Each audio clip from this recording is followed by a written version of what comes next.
before we start there, I also really would like to thank my hostesses so much. Thank you, Angela. Thank you, Lakshmi. Thank you, Daisy. And thank you, Sophie.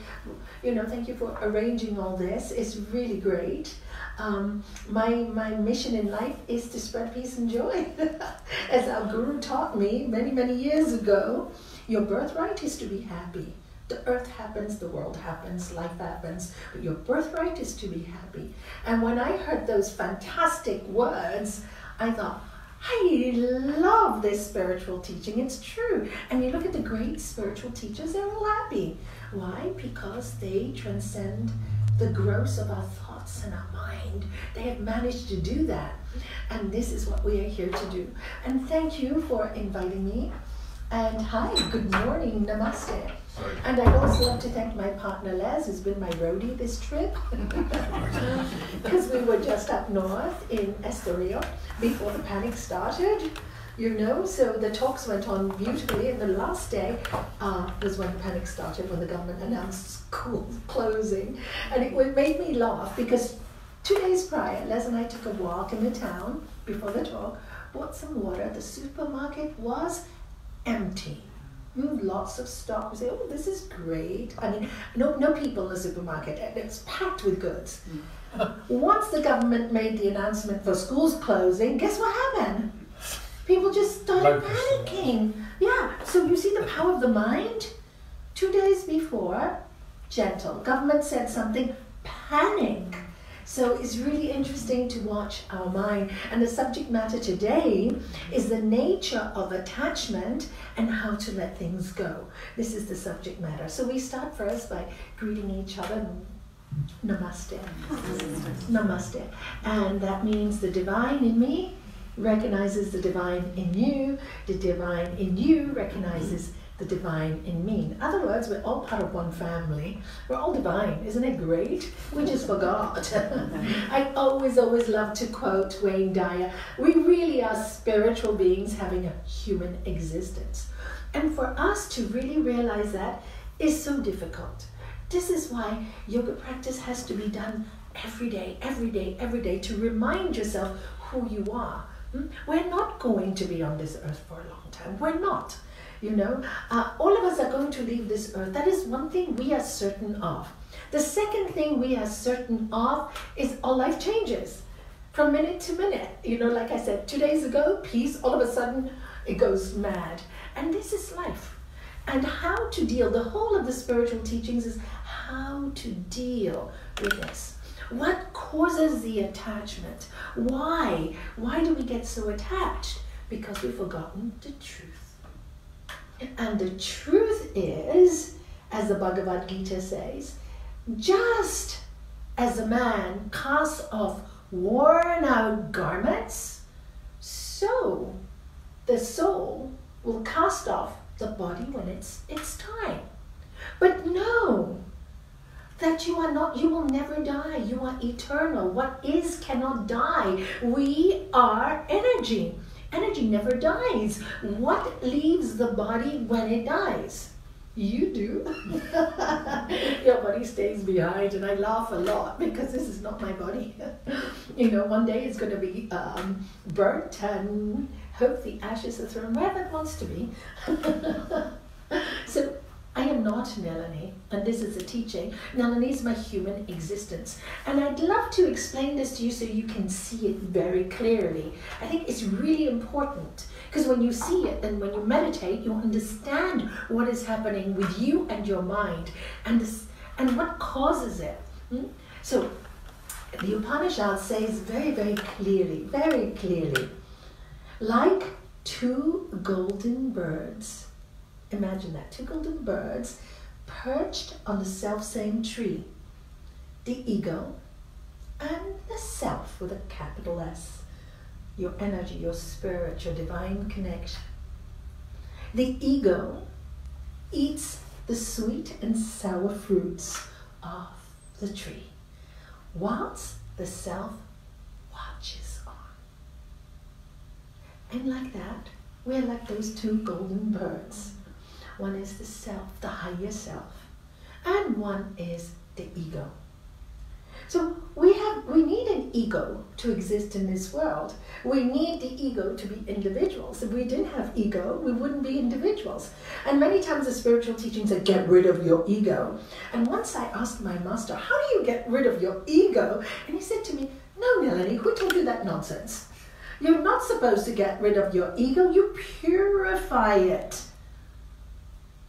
In other words, you keep it neutral, like that self that just watches. That just watches while the human being, the human personality goes through the changes. Now once you realize that, once you even touch it a little bit when you meditate, when you can watch yourself and when you can watch your thoughts and you can see the mind is going, so, and you ask the question, who is the one that is watching that mind? Who is that one that is neutral, that can see the angel and the demon? And then you can go, who is the one that watches? That's you, the self. Scientists call it consciousness, right? They say the same thing. They say we come from the Big Bang and it's consciousness. It's all consciousness. Yoga says the same thing. We all come from the same source. Different explanations, same meaning. What is consciousness? Energy. But once we live on this earth, we are going to be, it's normal. You're going to think, this is my house, this is my, my partner, this is my relationship, this is mine. And of course, when you think that way, you will suffer. Normal, because you want to possess people, you want to possess things. When you lose money, you'll suffer because you think the money is yours. But really, nothing is ours. Everything is a loan, isn't it? As a baby, you came into the body, the baby's body. When you die, you leave your body behind. So even your body doesn't belong to you, right? So you leave that behind. So what is really ours? What is really ours? Oh, what is really ours is this body and this mind and the ability to decipher how we want to live our life. Do we want to live it in fear and worry because things go wrong in this material world? And it always will. It will never change. Look at history. Has it ever changed? And people think this is the worst of times. I actually think this is very exciting times, I think World War II was kind of worst of times.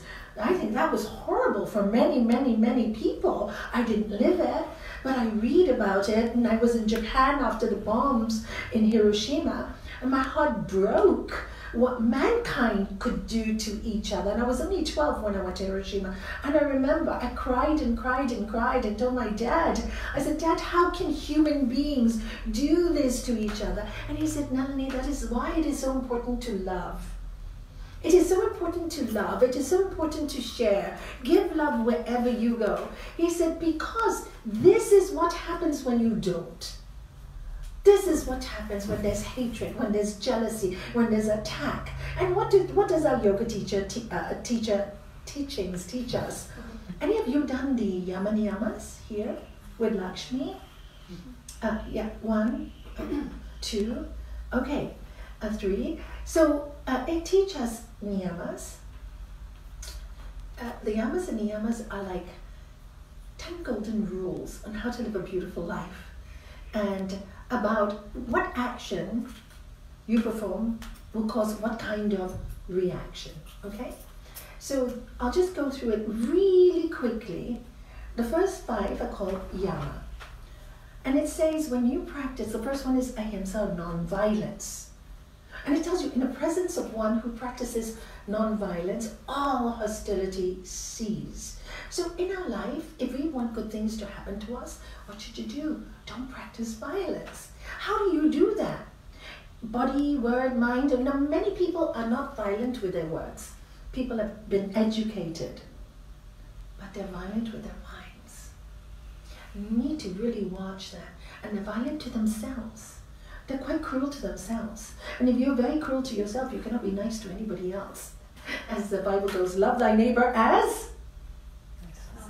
Correct. Love thy neighbor as thyself. So you have to learn to love yourself.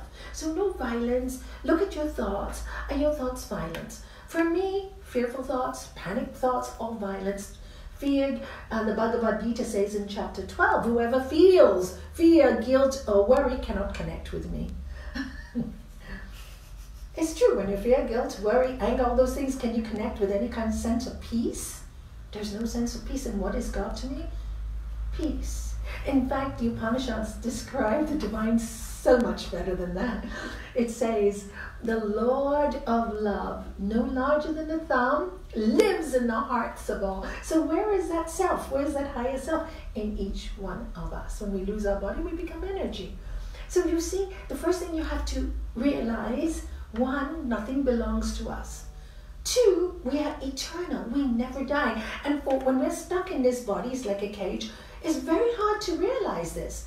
Of course, when death happens, the death of a close one, death of a best friend, it wakes you up. And then 2 weeks later, you forget. When somebody dies, oh, Nalanie, I need to live my life better. I don't want to argue. I'm going to make peace. Da-da, da-da, da-da. And what happens? They do it, and then they forget again. So the idea of meditating every day is to remind us, what is meditating? To connect with that one that never dies. The source of all knowledge. When we understand what is deep inside of us, we can understand all of creation. It just, this is what the yogis say. When you understand the microcosm, you understand the macrocosm. Explain this in simple words. If you go through the loss of a partner like I did, 11 when Angela did, and I don't know anybody else lost a partner, the pain that you feel after is so tremendous. But unless you've gone through it, you really can't understand it. Even with all the knowledge I had, I thought after my husband died, I would not feel the pain. I was shocked at the amount of pain I had, and so grateful for the knowledge of yoga because I could transcend the pain. How do you transcend pain? Pain will be there. My heart was broken. I was physically in pain, but I could be peaceful in the pain. Do you see how you work with your mind? Why? Because I knew beyond doubt that he was free. And my pain was caused because I miss him.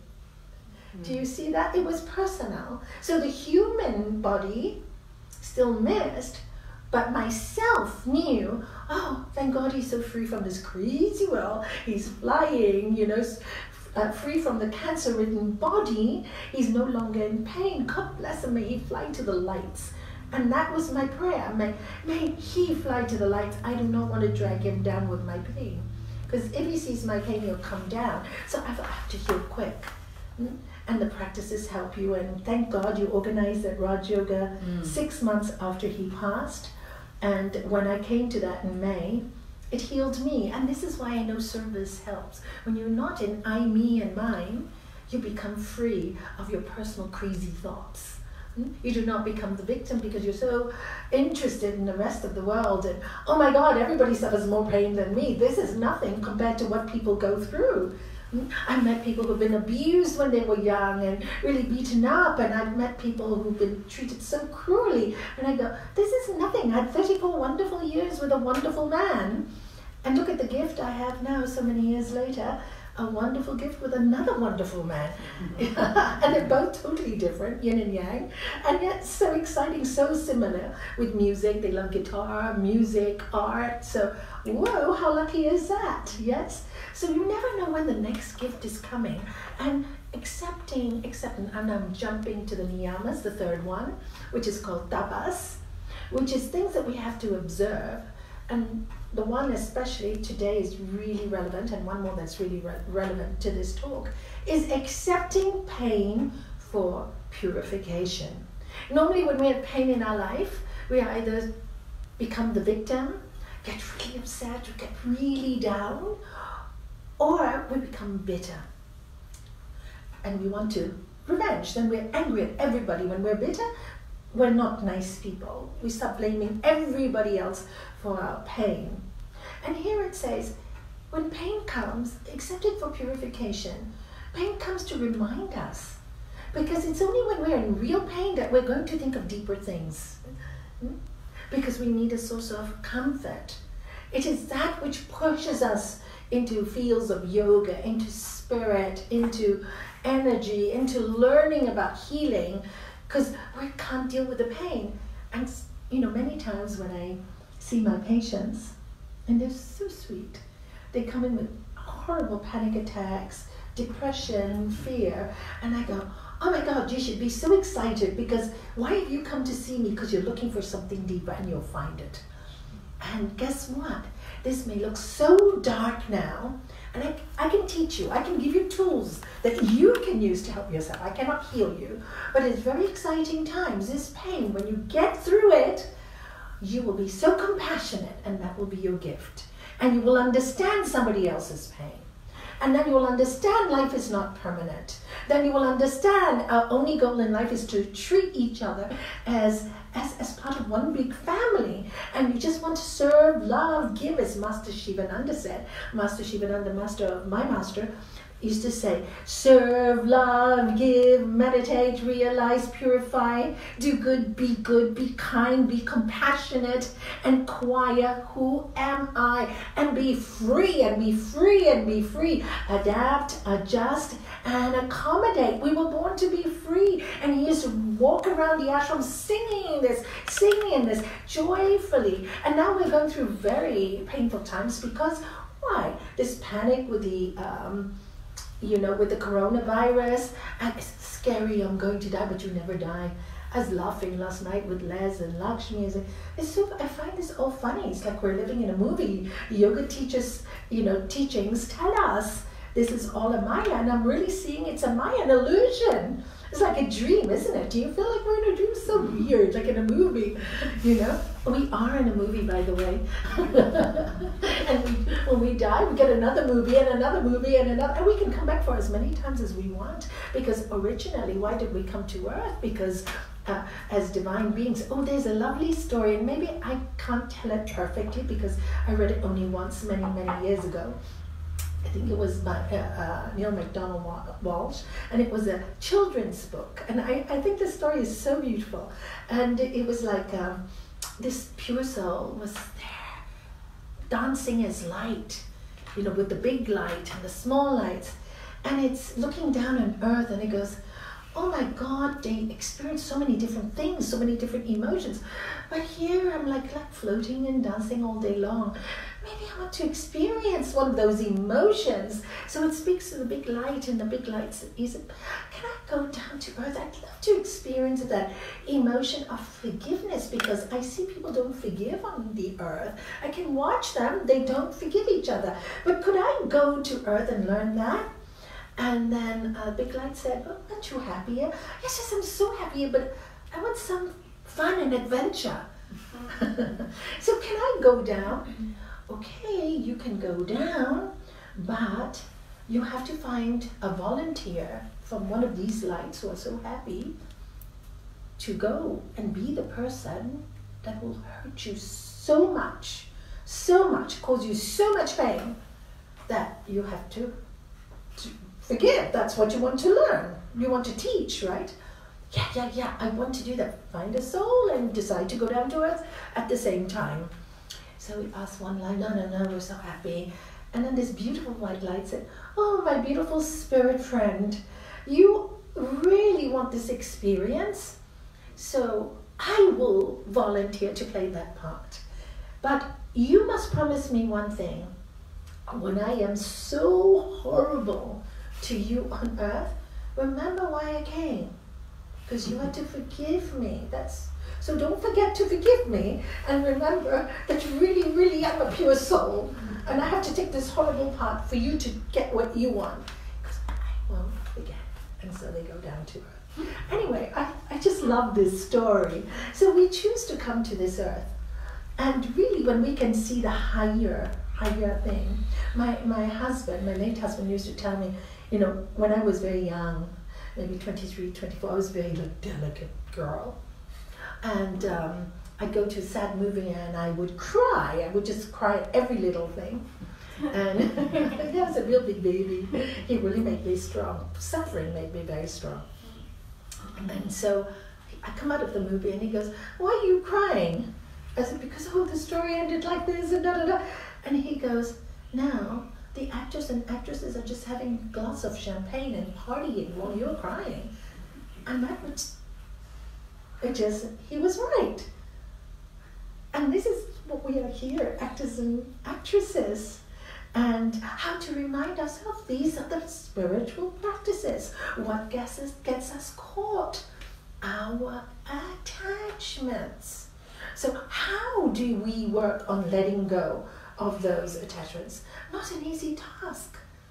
But then being a human being is not an easy task. If it was so easy, then we'd get bored again. There's no challenge. There is absolutely no challenge. That's why all the great masters tell us, walking the spiritual path is like walking the razor's edge. So we have to learn to be so strong, so neutral, and listen to that inner voice, But we can't be so strong and so neutral if we don't practice. Please understand, if we want any form of non-attachment, you cannot just say overnight, I'm detached. It doesn't work that way.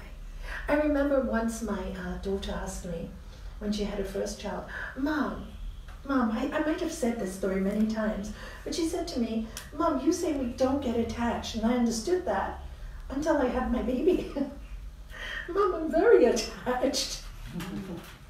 What do I do? And I laughed. I said, isn't it interesting, the flow of life? And I said, it's important at this time of your life that you are attached. Because a baby, if you weren't attached, you wouldn't get up in the middle of the night if the baby was gasping, right? It is the need, that time you need to be attached.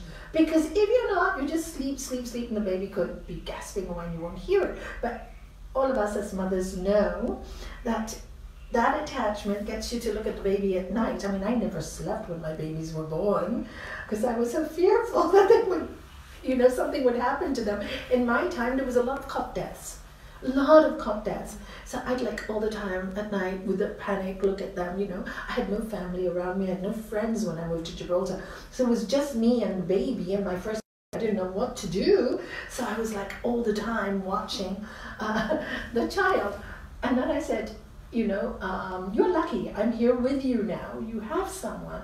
And it is so normal to be attached because the baby needs you, the baby needs care. It needs to be fed, it needs to be looked after. But I said, look at the journey of life, how interesting it is. You give everything to your child, and then they start to be teenagers. And then if you are still attached to them, guess what? You're in trouble. They will rebel. Because that is the time when now you have to let them grow, guide them, but let them grow, let them make their mistakes. You don't allow them to make their mistakes, they will make you suffer for the rest of your life because you are not allowing them to learn. And I've seen parents mollycoddle their children, and what happens when they get to the real world? They cannot cope. They don't know how to survive. So we're not really helping them. So that stage of teenagers that they rebel and ask questions is actually very healthy. But parents want to control, want to hold on. No, we shouldn't do that. I used to say to my kids, I really trust you. Mom, can we go 1 hour later? There's a party tonight. Okay, because I really trust you. And I know you'll come home on time. And I know you won't have drugs. But if you do, then, next time, maybe I can't let you do that. So you decide, I trust you. Of course, they always came back. And if they were 5 minutes late, 2 o'clock in the morning, I said, Dad and I don't care, just call. They would call. Mom, we're 5 minutes late, we'll be back. So just come home, kiss our cheek, and go to bed, don't wake us up. So even us being non-attached to waiting, because I put ball in their cot. Do you see how you do it? You have to be responsible, not me. I've given you life, I've taught you everything I know. Now grow up and do what is right. You do something wrong, you will learn. My son once came home, really drunk. Came home on time, but he was really drunk.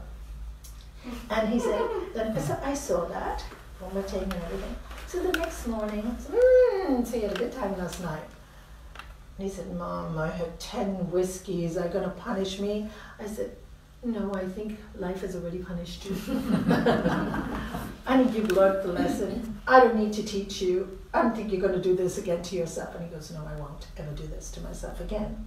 So do you see how people learn when you trust them to accept their own mistakes? But the more we resist, the more we say, you know what? They'll do it again.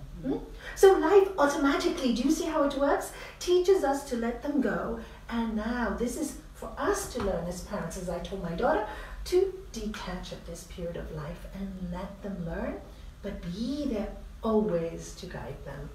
If you teach them well, they will rebel in the teenage years, but they will always come back. Because the rebellion is not a bad thing. They will learn. They will learn from their own mistakes. They'll grow up.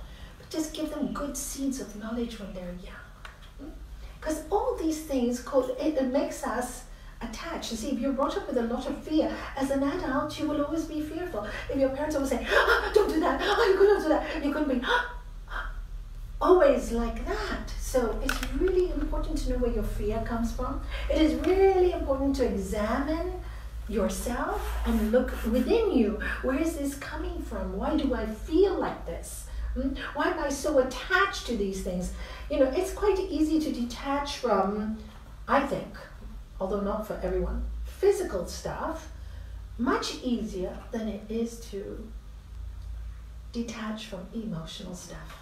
And as yogis, that is the one we need to work with. And this is why St. Francis's prayer is so perfect. His prayers, where there's darkness, let me bring love. Where there's hatred, let me bring love. Where there's darkness, let me bring light. Where there's despair, let me bring hope. This is the work of the yogi. And to ourselves as well. It's not only to people outside. We are same as the people outside. There's no difference inside. All of us are creatures of divine light. And when we remember that constantly, then it is the second step, which is detaching from your emotions, starts to happen naturally. Oh my God, I seem to get angry all the time. Why do I get angry? Where did this anger come from? This anger makes me so sad and makes others around me so sad and keeps me in pain. So where did it come from? Meditate on that. They say, Sri Patanjali tells us, with the practice of meditation, you know what happens? All these things come to the surface. They all come to the surface. Why? Because the initial stages, what do you see? What do you see? Your own thoughts, your own emotions. You see them. Now, when you see them, this is the point to say, they don't belong to me. You got it? They are part of my human makeup. I am divine. So why does my human makeup connect with this anger? And if you discover it, you will see that it comes from some kind of background. Then you become your best psychologist. I want to break the cycle of pain. This is the journey of the soul. I want to break the cycle of pain. No longer can it continue in my line of family. I want this to stop with me. And when you want that so much for the benefit of the world, you will work on yourself. And this takes time. All this nonsense about healing yourself in one weekend is just not possible. I'm so sorry. All these courses that tell you can do it in one weekend is a lie. You can't. There's so much stuff in us. It takes a lifetime. It takes a lifetime. And every time you go one step forward, say, yay, give yourself, go spoil yourself.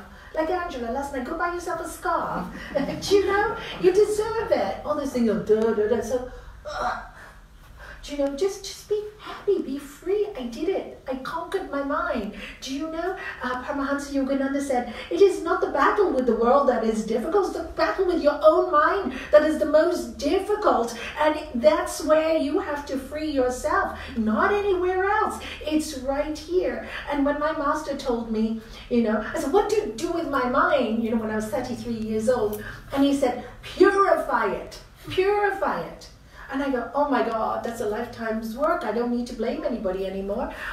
I have to start with me. Look what stuff is coming up. Look all the attachments I had. Oh, I was fighting with my husband. Why did you bring me to Gibraltar? I came from such a wealthy family in Hong Kong. I want attachment, attachment, attachment. Oh, we need to make more money. Attachment, attachment. I don't have a home. Attachment, every single thought was attachment. And I said, oh my God, poor guy. And that's when I could change my reaction. And I realized the outside world is here to teach us to purify ourselves. If we can see it clearly, it's not here to hurt us. There's a perfect matrix, such a divine plan that is so perfect to teach us to excel all the time beyond ourselves. What do you think you're not capable of doing? We are capable of doing, as all the masters have told us. When we connect with this self, we can do it. And we just have to want it enough. You just have to want your peace enough. I mean, I just wanted my peace, and that was my goal. And I wanted to know God. That was my goal. Is there a God? Because I don't believe in this God of punishment and you know, when you're good, they'll reward you, and when you're bad, they'll punish you. What a lot of nonsense. I don't believe that. I've been a parent. I don't want that for my kids.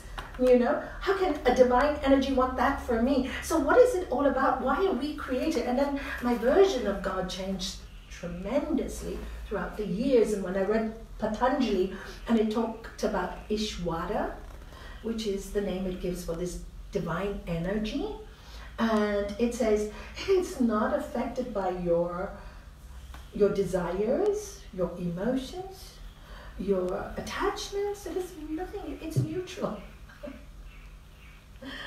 And further on, I read this energy that makes us feel steady, has the essence of truth in it, knowledge in it, and bliss in it.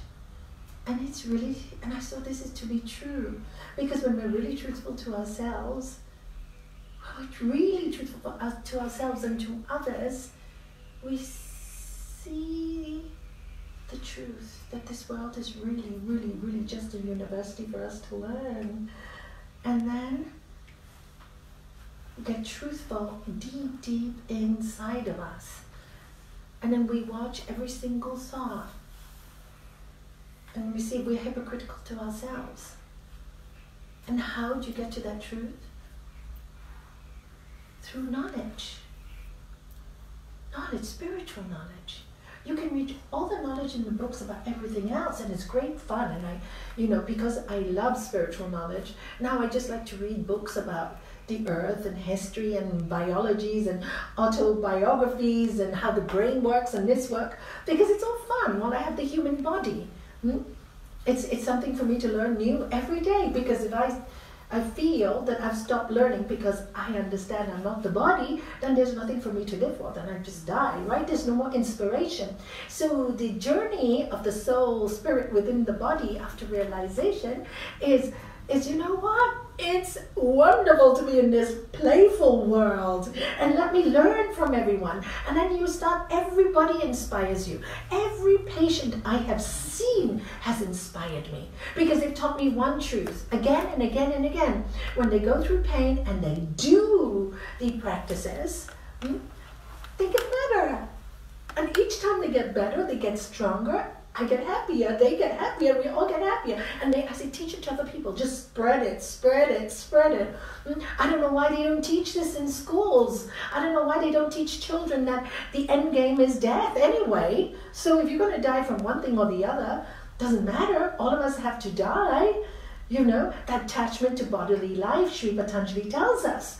Clinging to bodily life is one of our greatest obstacles. And this is what's happening to everybody now, clinging to body life. Because we think we die. We don't realize we change form. Just as my master would say, you look at the wood of a tree, it can transform into furniture, it can transform into books, it can transform into paper, it's wood for your fire. One tree, how much energy, right? So how much more are we than the tree? And don't waste our life with, yes, pain is going to come 100% guaranteed, but how to deal with it. And understanding that it's our attachment that causes the pain. It is our attachment. And because of that, we need knowledge. So learn. I've read so many spiritual books till I got to a point after 7 or 8 years, I got really confused. And I called my master one day when he was alive. I said, Gurudev, I'm so confused. This master says it this way, that master says it that way. He said, Nalanie, stop reading now, you've done enough reading. Stop and read the book of life. Because then you will understand that all the differences really meet at one point. And that's the truth. So I stopped reading, and I was a book addict. And I started giving my books away, stopped reading, giving my books away. And I think that was a great transformation for me. Because once you have enough knowledge, then you start to apply that knowledge into your life. Apply it into your life every day. Apply it. I have met so many yoga teachers, and I feel so sad to see this. They take one course after another, and one course after another, one course, and then 20 years later, so many courses, and no peace. So I asked them, what's the point of taking so many courses and have no peace? What is the point? Isn't the reason for yoga is, what is the definition of yoga? Uniting with your highest self. Yoga's chitta vritti nirodha. The restraints of the modification of the mind stuff is yoga. Tada trastoi swarupe vastanam. And then the seer abides in its own true nature. That's the meaning of yoga. So what does that mean? The restraints of the modification of the mind stuff is yoga. When you learn to watch all the thoughts, mind stuff means thoughts, right? When you learn to observe your thoughts, and then if the thoughts are disturbing, to refrain. What does refrain mean? It doesn't mean suppression. It means hold back. You hold back and you watch it. And when you hold back and you don't react right away, for example, as an angry person, right? Somebody says, oh, you're stupid, and how dare you talk to me, So, you're stupid, and you refrain, bring the thought back, take a deep breath. The first time you do it is horrible, you feel lots of pain, you want to fight back, say, no, this is good for me, accepting pain for purification. I will fight back, but when I'm calm, right? When you're angry like this, nothing works, fire and fire makes more fire, right? So then you hold back. The first time you don't like it, the second time you like it better, the third time you love it because there's no heaviness in your heart with that anger, and then you become really strong. So the next time the person calls you stupid, you can just laugh, really? Walk away because you know you're not stupid. Do you see? And then the person is left with their words because it has no effect on you. They'll stop manipulating you. And if they keep going, you have the right to say, in great love, stop that nonsense. If you continue like this, I'm walking away. And that's what I did with my husband, because he was quite macho and I'm an Indian woman. He was a wonderful man, please don't get me wrong. He taught me such a lot of stuff. But he had this thing, and sometimes he would shout at me and say, hey, I don't deserve to be spoken like that. You calm down and I'll take a walk. Ooh, he got scared of me in the end. I was fearful of him the first 15 years of marriage. I think the last 19 years he was scared of me. And I didn't even need to raise my voice. I just had to say, I'm not accepting this. Done. So easy. Why didn't I learn this in school, I thought. But not being afraid to voice ourselves. Because we're not doormats. All of us, none of us, sometimes spiritual people become the most weak. They allow people to manipulate. Oh, Nalanie, I'm so sweet. Really? You're so unbrave. My master used to say, roar like a lion, but inside be as meek as a lamb. Because we're not here also to be, broken apart. Do you know the story of the snake? Do you know, should I tell the story of the snake? Okay. There was in this village, many children played in this village, and there was a snake. And one day, a holy man passed this village, and he saw all the kids, really sad and crying. He asked, what's wrong with you kids? Because, we only have this patch of land to play on, and there's this snake there, and he's already killed one member, and, because it's a poisonous snake, and we have nowhere to play now. We can't run in this field because we're scared. Coronavirus. We're scared. We can't play anymore. So anyway, the holy man said, don't worry, I'll talk to the snake. So, Harry Potter wasn't far wrong. There is snake language, and anybody with animals will know there's animal language. So he went to the snake, and no fear, zero fear, and he goes, snake, what's wrong with you? Why are you bullying these kids, They need to play here. He said, well, I need to get my food, and they get in the way. He said, you get your food, but there's no need to hurt them. Don't you want to evolve into a human being the next life? It's safer as a snake. They're not getting the virus. Came up as a virus, didn't it? That's a good one, Lakshmi. That was clever. So he said,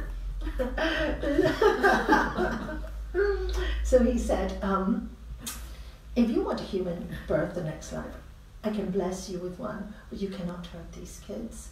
And he goes, what do I do? He said, I'm going to give you a mantra to repeat so that you can work on your hurting them, so you don't hurt them. Every time you want to spread your poison, you repeat this mantra, the sound, energy in your mind. I'll come back 1 year later and I will see how you've been doing. And so time goes, 1 year passes, he comes and he sees the kids playing in the field. It's worked. Hey kids, are you happy? Yeah. Where's the snake? Oh, we take stones and hit the snake every day. So the holy man goes to the snake and sees the snake is so thin and nearly done. Snake, what's happened to you? What happened to you? He said, you told me to repeat the mantra every day, and I've been repeating the mantra, and they've been throwing sticks and stones at me, and I haven't done anything. I haven't retaliated. He said, I told you not to poison them. I didn't tell you not to hiss. Do you get that? So sometimes as spiritual people, we're too so pretentious. No, I'm so sweet, I don't hurt anyone, and I let everybody hurt you. This is weakness, this is not strength also.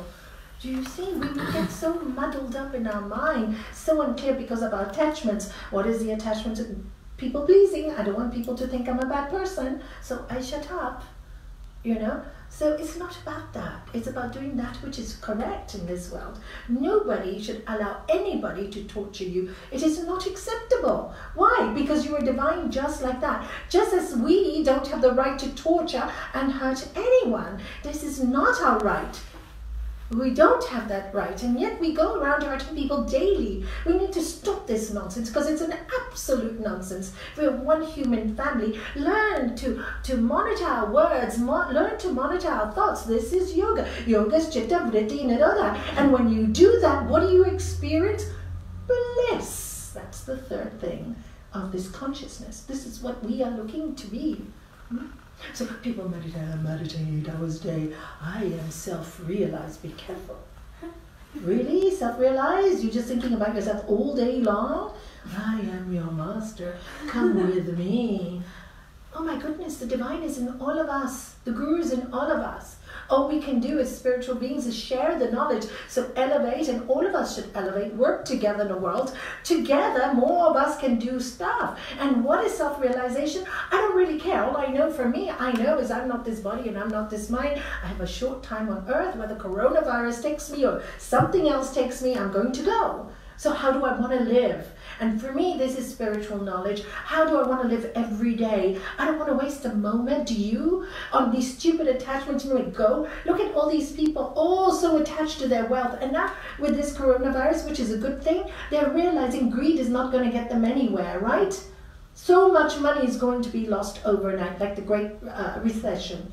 It's going to happen. And people will have to learn who they are. Unfortunately, there'll be a lot of pain because there's so much attachment. And then, when the houses burn down in Australia and there are floods all over the world, our hearts go compassionately out to those people. But maybe now the world has to learn that this could happen to us overnight. And then we share things, I can grow tomatoes in my garden, come share. You can grow potatoes. Let's all be family again, Maybe this is the best thing that's happened to us to make us come home again. I see every week, I don't know how many broken homes, always greed, attachment, possessiveness. All attachments, right? My partner, my this, my that. I'm better than you. You're better than me. Attachment. My talent is better than yours. I do more than you. I said, why are you together if you're constantly competing? This is an attachment to your own huge ego. If you're really with somebody, don't be with somebody if you can't serve them all the time. And they can't serve you all the time. Because this is what makes companionship in a marriage, in a family, sharing. Les and I, we work together really well, thank you. If I'm tired, he does all the work. When he's tired, I do all the work. It's an unspoken language. We don't need to say. Today Lakshmi walks in and I'm longing to talk to her, and he knows that because I miss her a lot. And then he goes, no, I'll finish the dishes while you talk to her. I'll clean up. Because he knows that I love to talk to her. Do you see? There's no ego, I'm the man, I can't do this. I wouldn't be with him otherwise. And he wouldn't be with me otherwise too if I didn't care. Do you see? The reason for being together is to share and care. And yes, of course, every relationship will have tiffs and arguments. It's normal, but it will never be cruel. It will not be based on cruelty. It'll be based on adjustments. In fact, 5 weeks ago we had our first argument after a long time, and then sat on the breakfast table, and Les looks at me and says, hey now, we just had a tiff. We both started laughing. See, we got so into the real human, and then suddenly we said, no, how sweet. We had our tiff after a long time. And we both sitting at the breakfast table giggling like two children. And this is, emotional non-attachment, right? But it's taken years, and we both meditate a lot, and we both know that we're reaching, at this year we'll both be 66 and 67, and this is kind of like what we call the last years of our life, we don't know how long we have, right? None of us know. And we just know that now what we want to do is serve, love, give, meditate, purify, realize, and offer as much as we can of our knowledge to the world. That's all we can, if they want it. And if they don't want it, it's also fine. We're very happy to stay at home. We love home. We love Netflix too, to be very honest. That's my rest time. I love it. I just say thank you, Because sometimes we work so many hours a day. We both start like 5:30, 6 in the morning, and we go on till late. And now it's after 8 o'clock, no more work.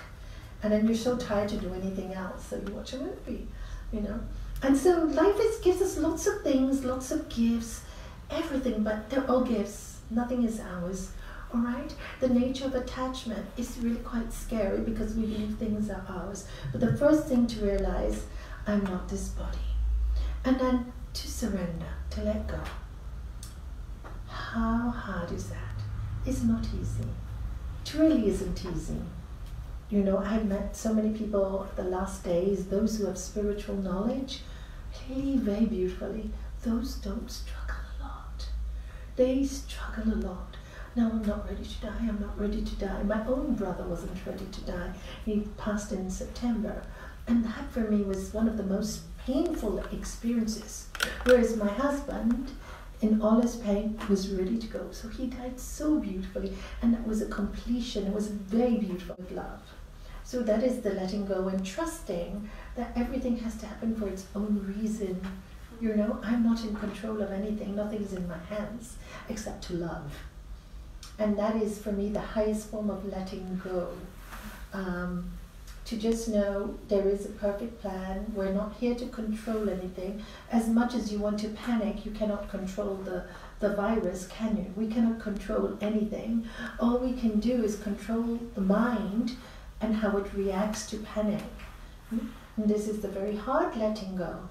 And finally, we were laughing yesterday in the car, Les and I, hey, let's say we died with the coronavirus. How excited. We always say we want to die together. We can hold each other's hands and get sick in isolation. We both started laughing in the car. Do you see, make it light, make it light.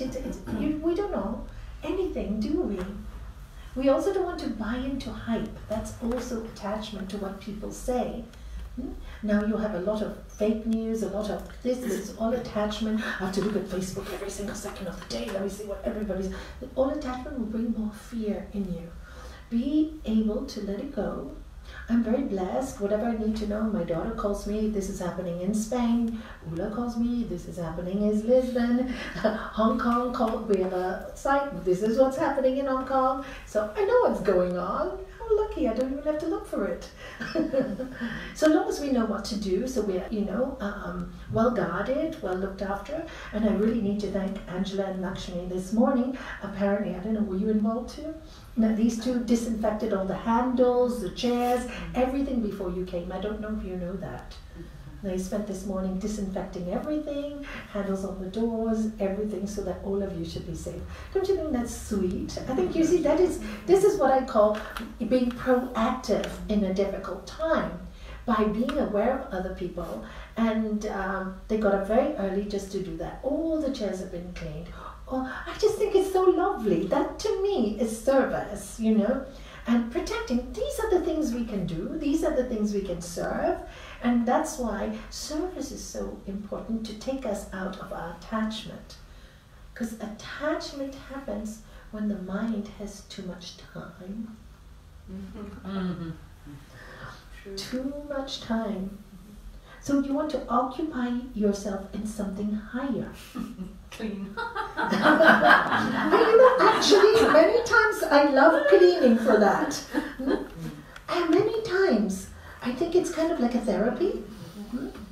I used to, and you know how I started with occupying my mind in the early days? It's really interesting, because sometimes you think too much, it drives you a bit crazy, right? The early days when I first started to meditate, and I was sorting out, there's so much stuff to sort out, and I'm just so exhausted. I used to have a huge collection of Schwarzkilo crystal animals. Everybody would give them to me every birthday because I just love them. A huge collection. I give most of them away now. And so I'd bring down all the crystals, have one bowl of soapy water, one plain water, big towel, and I would put them in the soapy water, put them in the clear water, and do my mantra. And I needed to do something with my hands, I needed to do something that was so earthy, because I was getting too up there, you know what I mean? I was losing my grounding, and I needed to be grounded because I am also human. And I chose this existence as Nalanie, and I have to live Nalanie's personality. I just needed to purify her. That's all I had to do, but I wasn't yet there, and I don't think I'm there. But the practice helps me every day, So that I did that for many years, and now just steps help to walk. Music is beautiful, but not most of the time. I really do know I'm not this body. You really do know I'm not Nalanie, and I'm borrowed, and that's really comforting. But at the same time, I do know in this human body I am Nalanie, and I love music, and I love dance, and I love my grandchildren, and I love my work, and I love Les, and I'm going to just love it all till the day I die as a human being. That's all I know. I can't tell you much more than that, because I don't know much more than that. All I know is brought me great peace. That's all I know. And all I can say is, I know it works. Because so many of my students, and Lakshmi, Daisy, Angela, they have other teachers too, not just me, there are many other teachers. But, I see them rise, and I see them live each year better and serving and change their home into a center to serve others. So, you know, it does work. It takes you to a different field. So because when you're doing this work all the time, your mind is not into silly things. It's a simple English statement, isn't it? An idle mind, you all know it, is a devil's workshop. Have you heard the saying?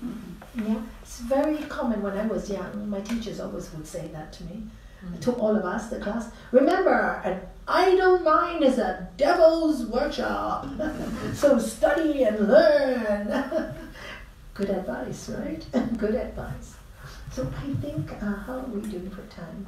Yeah, we're getting near to the I'm so not attached, I don't have a clock anymore. Good girl. So you see, as you got detached, I learned. For so many years, my blood pressure used to rise as I was kind of going like this to Nalanie, kind of going, time's up, time. And now I don't even have a clock. I got it. Thank you. And now I'm looking at the clock. I'm not attached to it. I'm concerned now about people's time and they need to go home. And I know you have to go to a funeral this afternoon. So well, the after party. After party, okay. Yeah, great. So I know that all this has to be done. So it's good to respect other people's time. So you were right when you did that. You taught me too. So before we end with a meditation, I just wanted to know if you have any questions, anything you'd like to ask, anything I can do to serve you, anything at all. Oh, it's only 11. Yeah. You're having till 12 or whatever. Okay. So that's Okay. times. Yeah. If you want to finish early also, fine. Thank you. Anything you'd like to ask or share? A story you'd like to share? I love stories. I learn so much from other people's stories and their journeys. You know, I've really, my patients and my students have been the best teachers for me. Because I have learned, thousands of people I've seen now in the last 30 years, and each person I see privately has like, wow, a most interesting book. The unfortunate thing is they don't see that their book of life is so interesting. And that to me is so sad. And I tell them, look, this is just the bad chapter. You always come to me for the bad chapter. And I'm going to bring some light to your bad chapter, but the bad chapter will pass and the good chapter will come. The next chapter, call it New Beginnings. I actually have a talk on YouTube called New Beginnings because I did that because so many people couldn't see new beginnings. They could just see black. And I said, today's my new beginning. Today's my new beginning. Tell your soul it's your new beginning and then you will do it. And today I can learn something new. Today I can grow. In the pain I can grow. In the suffering I can grow. And now when people are saying they don't want to go out because they're fearful, wow, you can now start painting. I know, I'm so excited. I've been trying to write a book for years. And when I was very sick in December, I was 3 weeks sick, I was really excited because I couldn't do much because I'm an asthmatic by birth and I haven't had it for years and it turned up last year, which is really good. And Les said, oh, now I know what you can do. You can write the book that you always said you were going to write. So those 3 weeks I wrote 5 chapters. And after I got well, no more time again. It's called Loss, Life and Love. And it's about losing my husband and then how I started to live, find myself. Because when you're with somebody, you actually become, after 34 years, you really become part of them. There's so much of them in you. And this is when I also learned that we are never separate, you know. And when he died, I thought half my soul had gone. And to refine that part, you know, to build that. So that book is about that. So I can go back and start writing, Les. He always says, now what do you have? I said, no time. People are more important than books because I have lots of appointments every day, you know. And for me, people are more important. So now when we go back, nobody will want to see me because they'll be too scared to go out. So I have time to write the book. Finished. 5 chapters have been done in those 3 weeks. So it just goes to show when you have time. And so and not to focus on the sickness because I couldn't breathe, so I couldn't talk. I can write. And I could meditate loads. Because, you know, I don't know if you know, when you have an asthmatic attack, they give you steroids. And my goodness, I don't sleep. You don't sleep at all. I don't sleep with steroids. So I'm up the whole night. So I could meditate the whole night, write the whole day. What joy. So really, it is when you see the truth, nothing is a pain. It's just part of life, right? Part of life. And I just want everybody, all of us, to experience the diamond inside of us. Really, because it's there. Just to remind you, really, hey guys, it's inside of you, wake up. Don't be afraid of your light. Lord Jesus said, do not hide your light under a bushel. Do not hide it. And Lord Jesus scolded the fig tree. Why did he scold the fig tree? Because it did not produce the fruit it was meant to. As human beings, we're a tree. And we need to produce fruits. We all have different talents. We all have wonderful gifts. But when we focus so much on our attachments and our being a victim, we have no time to live those gifts. We have no time to live those gifts. And attachment ties us down. I'll say one more thing, because letting go, we have a word for it in our Yoga Sutra. Ishvara Pranidhanam. Ishvara, like I said, is a term for the divine energy, or whatever you want to call it, God, Jesus, whatever you want to call it, nature. Surrender to that consciousness. Just let go. Just let go. And many times I tell the sangha to break into song and sing, let it be, let it be, let it be, let it be. Isn't it beautiful? Sings. Do anybody have a voice? Because I really don't. And I'm really trying. Blissful words of wisdom, let it be. And then you know the words? No. Anybody? In my times of darkness, shines on me. Yeah. So yeah, just let it be. The Beatles were pretty cool, right? And all you need is love. And it's true. We all need. And again, this is one thing I've learned with all the patients I've seen. All they need is love. And what has taken them to their sadness or their panic is the lack of nurturing in their homes, lack of nurturing around them, and all they need to be told is, you know what, I love you.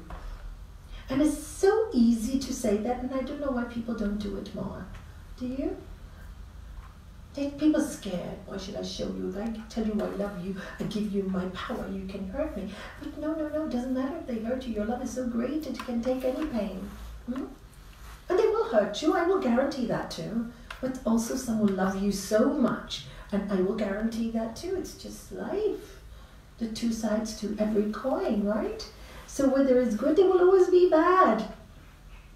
Like that story Neil MacDonald Walsh told. I hope I told it right. So, one more story then, since you have no questions.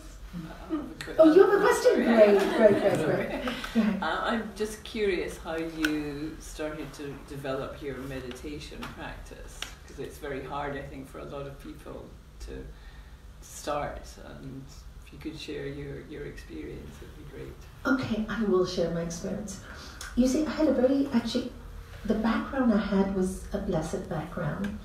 My father was such an incredible human being.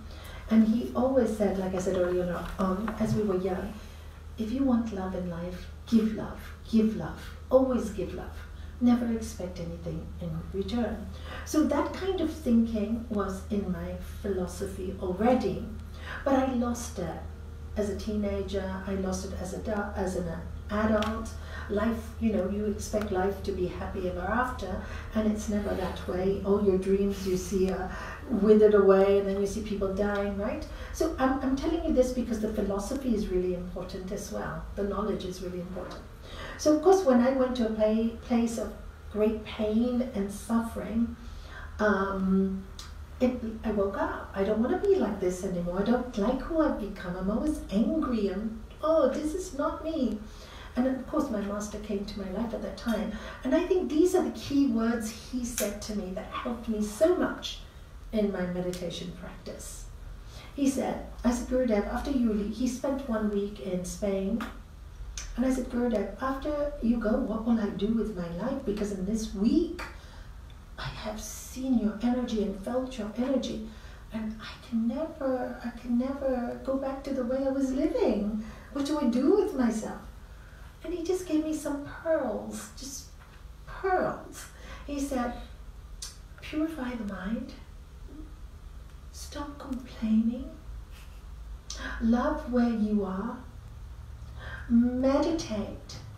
When you are ready, God will use you. You don't need to do anything else. Oh my God, that list. So and I said to him, I don't know how to meditate. And I don't know how he knew this. He said, of course you do. You've read enough books about meditation. Now just do it. So the very next day, I lived in a tiny apartment then, and now I have a beautiful big home. How did that happen? Miracles. Anyway, that's not the story.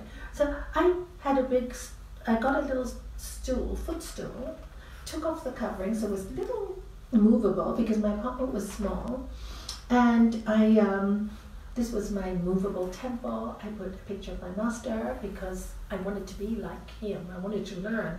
Put a candle, and I put Lord Jesus too because I went to a Catholic school and I love Lord Jesus very much, Lord Shiva, from a Hindu background. I love them all, right? So anyway, this for me was my temple. You have to make your own, whatever suits you. People say, I love nature, so I said put a flower there and a candle because that's light. And yes, nature will teach you everything you need to learn. So anyway, made the temple and I sat down. And that's when I said early on, I saw my mind. He said, purify your mind, right? Love where you are. Stop complaining. And all I saw was complain.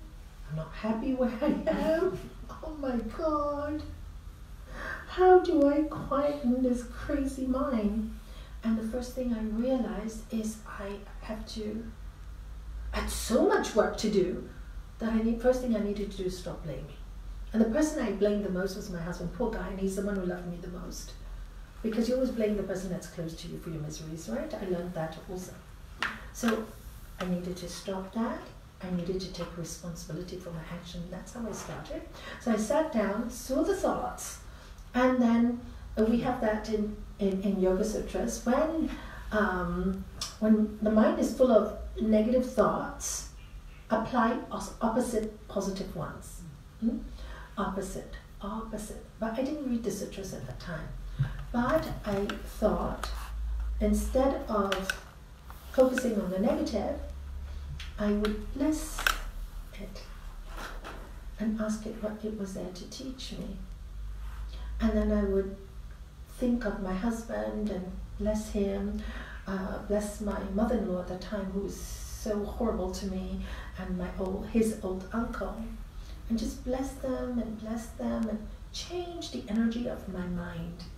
And then so I would do that first for 10 minutes, not more, and I would feel a little better, right? So I kept on doing this, and you know, when you really want to find a peace in meditation, when things are not working, life brings you answers, okay?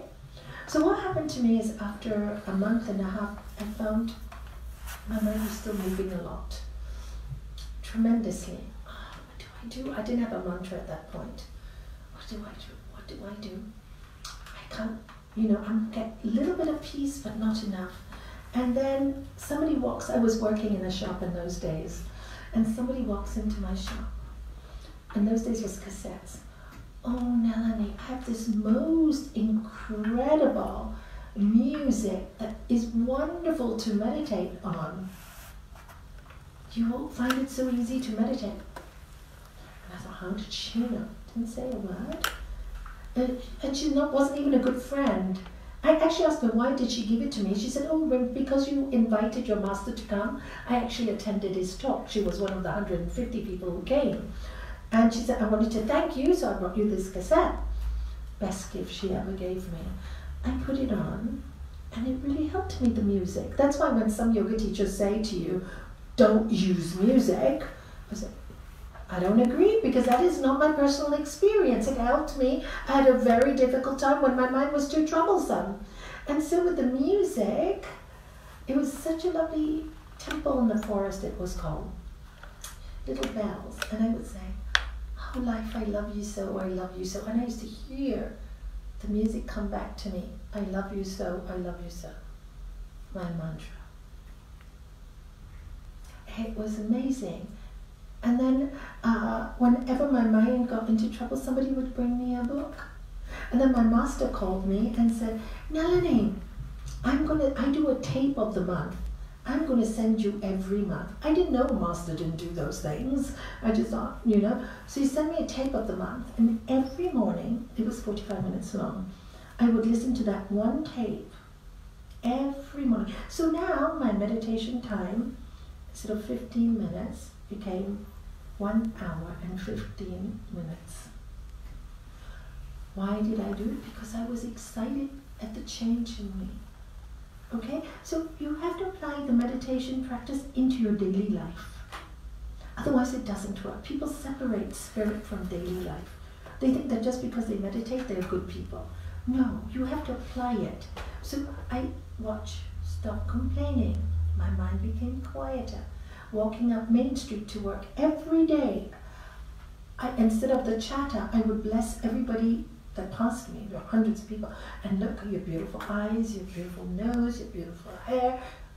May we see good in everyone is one of the yogic chants. May we see good in everything. So that was the practice. And over time, it just becomes part of your thinking. Anything you do for a long time without a break, with all your heart, becomes part of you. And now neuroscientists are proving this. You can rewire your brain and the way you think. They're proving it with MRIs that show that this practice works. So that's how I did it. That, understanding, stop blaming, and every time I blamed and I did something wrong, because we're human, we'll continue, I say sorry right away. So pride has to be, forget the pride. And it does take years. It takes years. It takes years. It doesn't happen overnight. That's why don't get upset and don't get discouraged. That's all I can say. Don't lose hope. Every day you grow a little bit more. Don't ever lose hope. Don't give up on yourself. And when you don't give up on yourself, you just want to. So that is the meditation practice. Then the mantra came in 6 months later. My master, and again that came to me.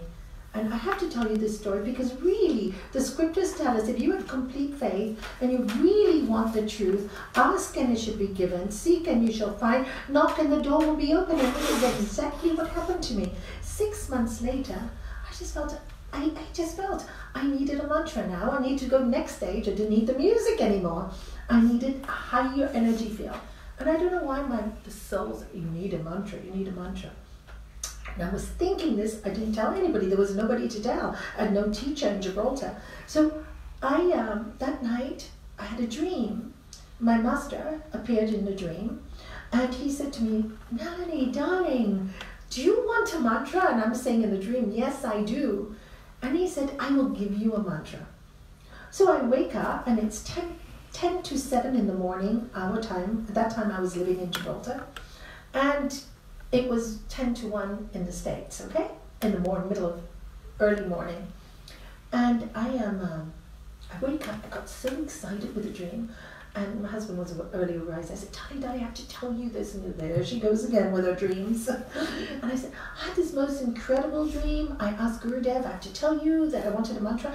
And he said he was going to give me one. The phone rings. And we thought, why is the phone ringing? It's so early in the morning. Must be Hong Kong, my family, somebody's ill. Pick up the phone. Hello, Nalanie. Are you ready for your mantra? Do you have a paper and a pen? Yes, Gurudev, I'm right away open my drawer. 1 second, I'm shaking. I'm shaking because I just told the dream. My husband's looking at me. Whoa, what's going on here? It's like magical, right? And so I read, and then he repeated it twice, told me to write it down, told me how to spell it. Okay, good night. Bang. That was it. And that's how I got my mantra. And throughout my practices, I tell you, really, really trust yourself. And don't be afraid in trusting in that power. You really trust, that's the letting go again. You know, maybe you go through a rough time, but you will always get what you need. Always get what you need. If I tell you the millions of times I've seen it happen in my life, Lakshmi's life, my other students' life, Daisy's life, the amount of times, Les's life, when things are looking like they're going to never work, and suddenly the miracle comes, you know. Can I tell you a story about your insurance?